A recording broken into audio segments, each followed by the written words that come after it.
আচ্ছা, এখন আমরা যেটা পড়ব সেটা হচ্ছে হোয়েন টু ইউজ এসডিএলসি। আমরা কখন এসডিএলসি ব্যবহার করব।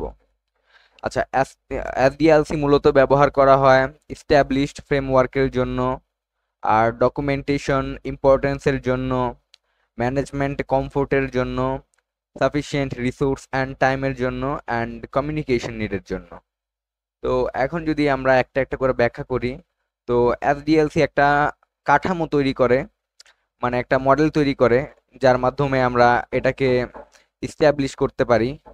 তো এখানে লেখা আছে যে এসডিএলসি একটি পরিষ্কার কাঠামো প্রদান করে সিস্টেম তৈরি করার জন্য, যা নিশ্চিত করে যে সমস্ত প্রয়োজনীয় ধাপগুলো অনুসরণ করা হয়েছে। তো একটা এসডিএলসি যখন আমরা মানে বানাই, তখন বিভিন্ন রকম এসডিএলসি থাকতে পারে। তো সেগুলা একটা ফেজের মাধ্যমে, মানে ধাপে ধাপে কমপ্লিট হয়। সেটাই হচ্ছে এস্টিমেটেড ফ্রেমওয়ার্ক। তো এখন আসছি ডকুমেন্টেশন ইম্পর্টেন্স। তো একটা প্রজেক্ট বানানোর জন্য আমাদের সবার প্রথমে দরকার পড়ে ডকুমেন্টেশন। সেই ডকুমেন্টেশনে আমাদের প্রয়োজনীয় তথ্যগুলো আর জরুরি বার্তাগুলো লেখা থাকে। তো সেটা দেখে দেখে আমরা একটা প্রজেক্টকে ইমপ্লিমেন্ট করে থাকি। তো তখন ডকুমেন্ট ইম্পর্টেন্স অবশ্যই দরকার পড়ে। তো এরপরে আসে ম্যানেজমেন্ট কমফোর্ট। আচ্ছা, আপার লেভেল ম্যানেজমেন্ট। আচ্ছা, এখানে মূলত উচ্চ স্তরের ব্যবস্থাপনা বলতে আপার লেভেল ম্যানেজমেন্ট বোঝানো হয়েছে।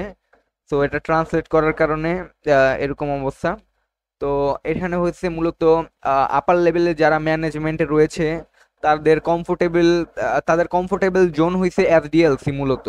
তো তারা চায় যে আমরা এসডিএলসির ভিত্তিতে কাজ করি, এতে করে তারা বেশি সিকিউর ফিল করবে।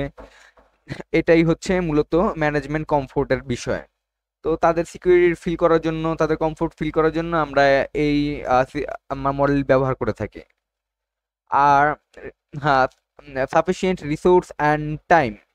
তো এটাতে অবশ্যই সাফিসিয়েন্ট আমাদের মানে পর্যাপ্ত পরিমাণ রিসোর্স থাকে। উম, আর হচ্ছে আমাদের যথেষ্ট পরিমাণে টাইম থাকে এটা ইনশিওর করার জন্য। কমিউনিকেশন নিডস হচ্ছে মূলত একটা ক্লিয়ার ধারণা থাকে। কমিউনিকেশন মানে clear communication about how new system work is essential for all stakeholder। একটা ক্লিয়ার কমিউনিকেশন থাকে কিভাবে করে এই সিস্টেমটি কাজ করে, সেটা এই কমিউনিকেশনটা থাকে স্টেক হোল্ডারদের সাথে। তো এরপরে আসি আমরা agile model. When to use agile, কখন আমরা অ্যাজাইল ইউজ করব।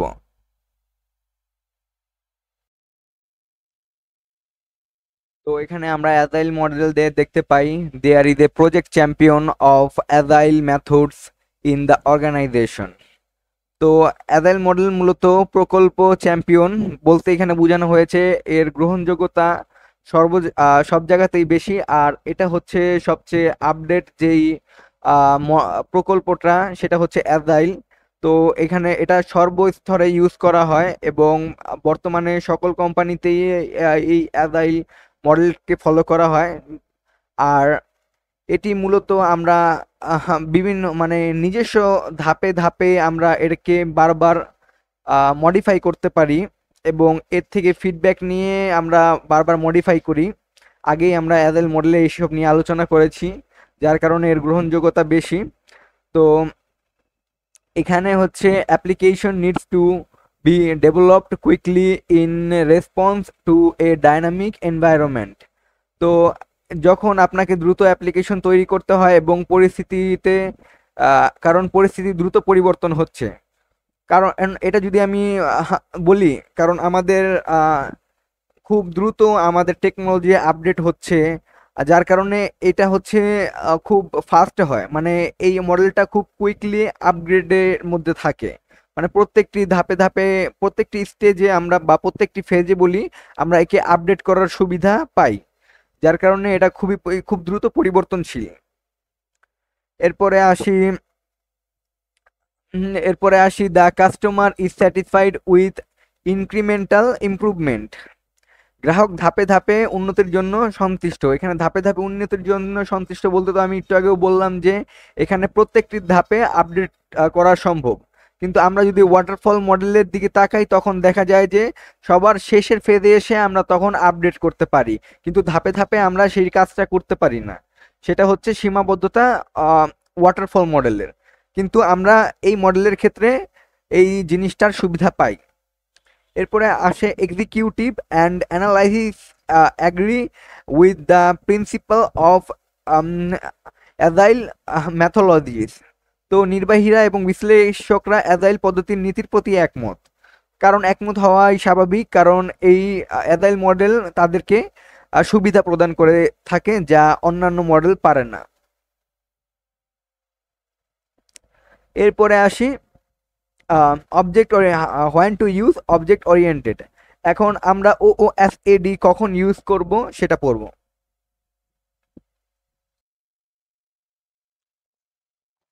তো the problems modeled lend themselves to classes।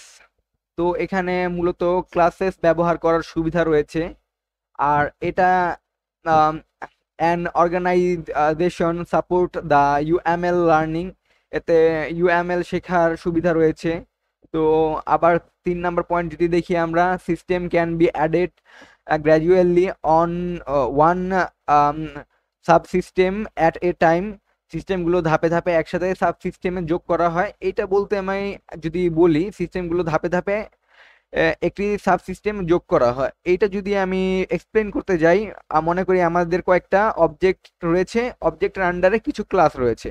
এখন এই সবগুলো ক্লাসকে মিলে একটা হচ্ছে আমার সিস্টেম সাবসিস্টেম তৈরি হবে। আর এটা পুরনো সফটওয়্যারের ব্যবহারে পুনঃব্যবহার করা যায় পুরনো সফটওয়্যার, আর কঠিন সমস্যা সহজে সমাধান করা সম্ভব এই অবজেক্ট ওরিয়েন্টেড বা OOSAD এর মাধ্যমে। তো এটাই ছিল আজকের এই তিনটা।